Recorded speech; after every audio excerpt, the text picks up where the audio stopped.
It starts with reality. With Watch Dogs, it always started with reality. It doesn't mean we cannot be imaginative or all of that, but in reality, hacking and people who break systems are pretty creative naturally. So we want to inspire ourselves from them.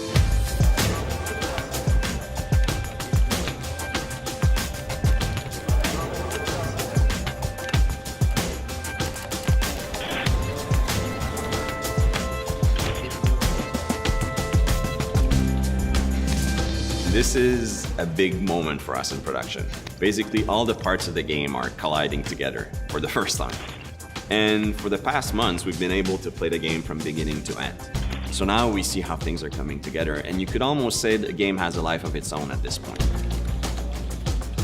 When you finish a game after almost 5 years, you need to sleep on it a little bit. Then afterwards, what's exciting is when you start really understanding what you tried to do with the first game, what went well, what went less good, and also what the players have said.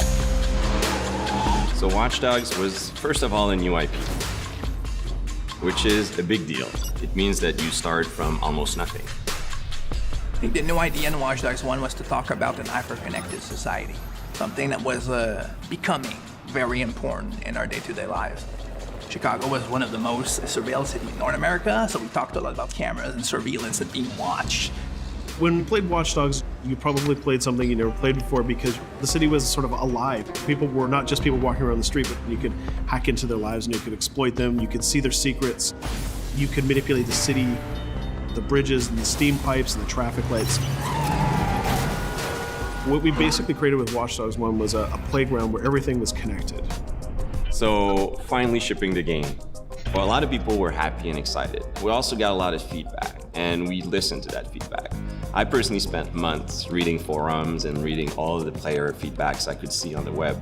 We wanted to know what people felt and what they wanted to get from the game and what we could improve in the future. At that point, we knew we were going to make a Watch Dogs 2.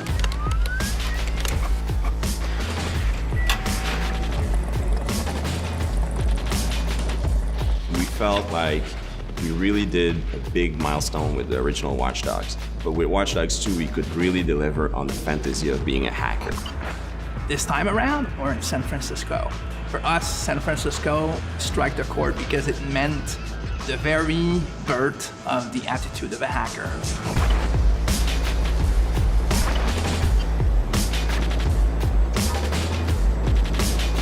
Shot here in San Francisco costs $350. Homes and smart houses are calibrated to anticipate your every need.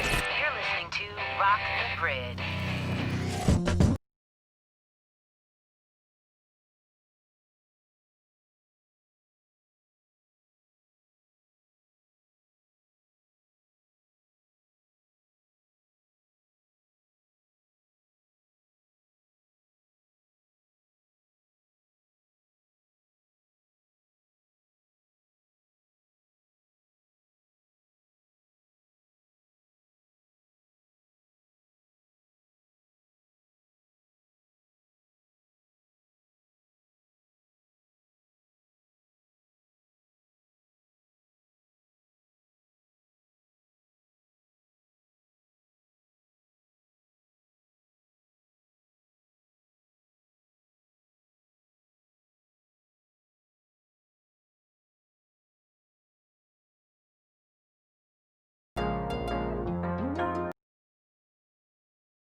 For this setting of Watch Dogs 2, we wanted to have a different vibe.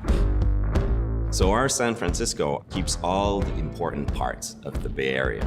And there's a different feel, different vibe, a different look to all of the areas of our world. We wanted to kind of represent all these different areas and the different collections of people that live in these areas and what their lifestyles and their personalities are like. So we're building a game where basically it's almost a simulation. You're in that world, and if you stop moving and you look around, you feel the world is alive, right? This is the promise of what an open world game is. We broke the feeling that the world is centered on you, the player. So characters shouldn't only react to you, they should react to each other. You know, maybe people start fights. Maybe someone calls the cops on someone else than you. Maybe a dog barks after someone else and chases him down the street. You need to feel as if this city is alive, even if you do nothing. And then if you start doing things, if you start playing in the world, the city should react to what you're doing. It should feel normal. It should surprise you also in how it reacts. We were really interested in the city itself. It almost feels like the Wild West of technology. And how couldn't you set something in the Wild West of technology? It's a world that has a lot of potential for gameplay. I mean, if you're a hacker and you go in Silicon Valley and you have the head office of some of the biggest tech company in the world, what will you do? Can you hack into those places? What will you find? So it's a very intriguing setting for a hacker who's exploring the world. So as we're crafting this world, we're putting in it all of the factions that should be in it. So for example, we have various criminal groups trying to fight over the underground of the city. We also have corporations trying to make money and potentially even manipulate people in society. And we also have other groups of hackers trying to tap into the technology that has been set up in the city. Once again, CTOS, the smart city system that was in the first Watch Dogs, is installed in San Francisco, and various people are trying to tap into it to exercise control, power, or to try to make money. In creating a hero for Watch Dogs 2, we wanted somebody new, somebody that could embody the spirit of California and the spirit of San Francisco, but we needed somebody who was going to be really worthy of all the cool stuff that we wanted to do in the game. So, our hero in Watch Dogs 2 is Marcus Holloway.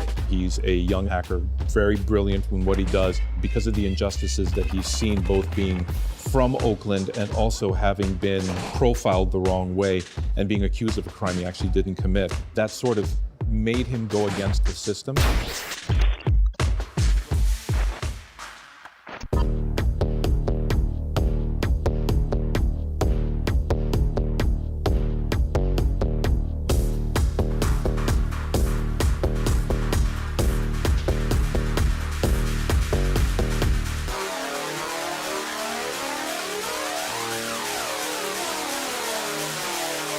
Back to you. Throw. Back to you. Throw. Back.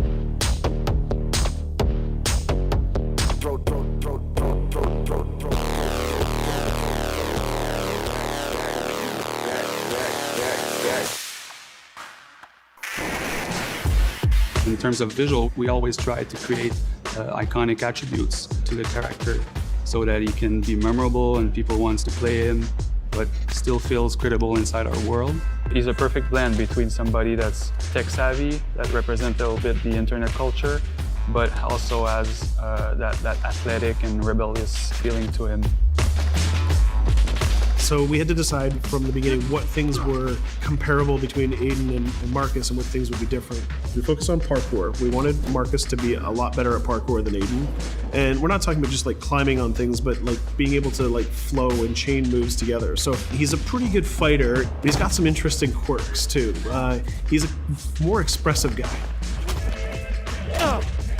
We really tried hard to figure out what kind of melee weapon Marcus we had. We tried a whole bunch of things, and some things were pretty cool, and some things just didn't work at all. We did a lot of research, and we basically did what Marcus would have done. We went onto the internet, and we started watching videos and started reading websites and trying to figure out what kind of stuff we could make. Pretty much all the stuff that you probably shouldn't search at work. In the end, what we stumbled across was this idea of taking a billiard ball and attaching it to a paracord lanyard. And we took this and we handed this to the stunt team, and the first thing that we saw was it was fast. It was so fast, like we couldn't believe how fast they were swinging this around their body. And as soon as I saw this video, I'm like, this is crazy. We got it.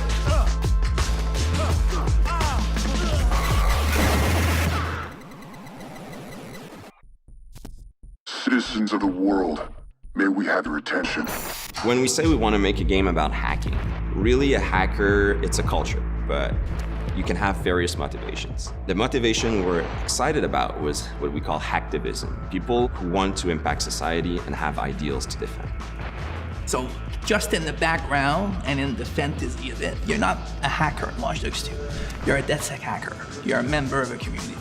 And you're doing grand stuff and big exposure of important information to society because you're not alone and you're working with other people. The first thing that you have to do when you're talking about hackers is you kind of have to respect where they came from originally. Their messages sound very serious, but there's also a lulzy element to it, the way they have fun with what they're saying. We took that and we said, okay, so what if this is the sort of the spirit of Dedsec and of our heroes? What if their spirit is still rooted in the trolling, it's a joke, we're gonna have fun with it, but they still have something important to say? The Dedsec visual was really important for me because it represents everything that's cool about Watch Dogs. It's stylized, it's edgy, and it's raw, and it's underground, tapping into the horror genre, tapping into the internet culture with all the memes, and also all the visual language of the internet. So there are various characters, various people inside of Dedsec. Some are a bit more violent, some have more ideals, some are maybe more intellectual. But they all have in common that they want to fight to preserve a sense of freedom. They don't want people to abuse tech to take control over people. But, you know, I'm not saying they are knights, you know. they are rebellious, they do their own things, their own way, and they want to have fun. That's also one thing, is, you know, a sense of freedom, also a sense of fun through that group. We are Dedsec. Join us.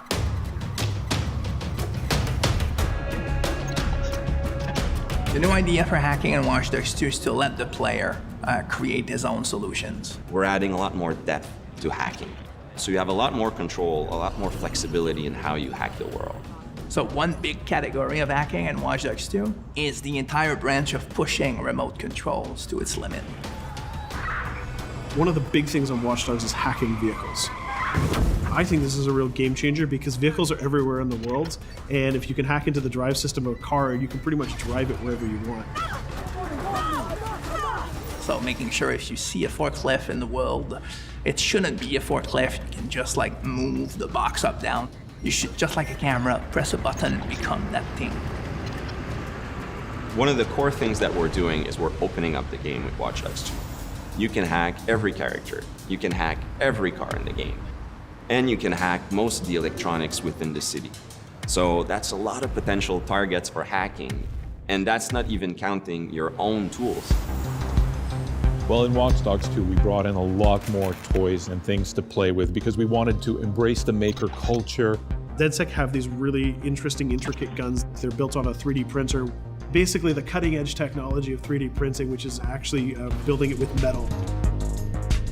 He's also got this really cool taser. So if you want to play the game completely non-lethal and not actually kill anybody, you can totally do that. We're playing with a lot more crafted items and a lot more of little devices that you can use. One of the things that people kind of like that we've done, they really like what we've done, is we've created toys for Marcus. He has an RC jumper. He's got little wheels, and he's even got this little robotic arm that he can sort of deploy, and he can interact with things. He can unplug things and replug them and take out screws. It's a neat little toy. And then the other gadget he's got is this quadcopter. And it's more about scouting and being the eye in the sky. First person view on it is incredible because you're just zipping through the city. It feels like you're flying. Well, you are flying. Another branch, which is kind of connected to it, is the concept of manipulating people. In Watch Dogs 1, you could only hack the people that were marked as potential target. Now, you can target the person you want, and you can hack them in multiple ways. For example, I could hack one person and distract them, have their phone ringing so they look at their phone to create a distraction. Later on in the game, you'll also be able to do things we call mass hacking, which is, well, why only hack one if you can hack them all? There's one thing that I really believe about Watch Dogs players is that there is no Watch Dogs player. There are many types of Watch Dogs players. You should be deciding how you want to play the game. So that means you can play a mission full gun blazing, that's the way you like to play, full stealth, or through hacking only, project yourself in computers, take control of electronics, influence people, and try to get to your goal that way.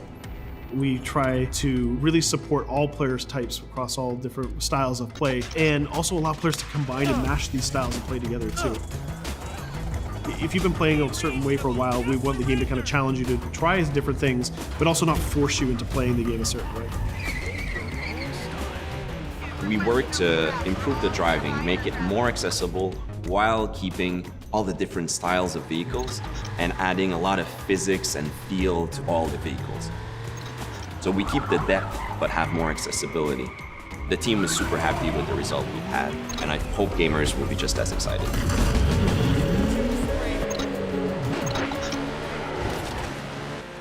We are very excited by the potential of what we call seamless online. We start doing that in Watch Dogs 1, so we're expanding on that. We cross path with friends in the city.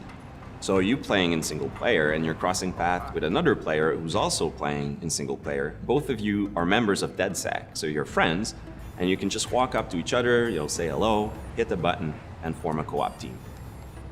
And what we're going to be showing in the next couple of months is an example of how those things work together to create magical gameplay moments.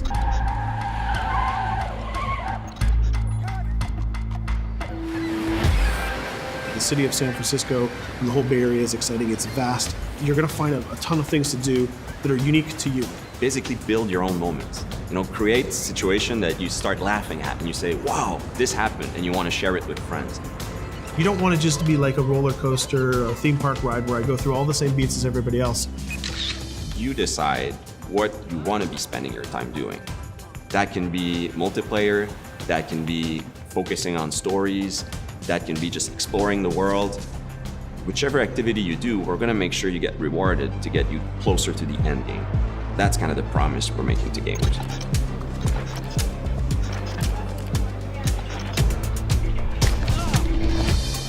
You always know it when something starts to click and starts to work. Everything changed. You stop seeing individual components, animations, or texture maps, or vehicles. You just start to see the experience as a whole. It changes on the floor.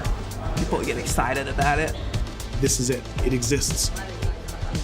We are always making the game with the player in mind. They have always been the driving force. When you come with a sequel that really earns its due, that really does a lot of new things, that has a lot of surprises, it's a great feeling. In the end, there's nothing more accurate than this. Looking at something, trying to understand it, solely for up with the system.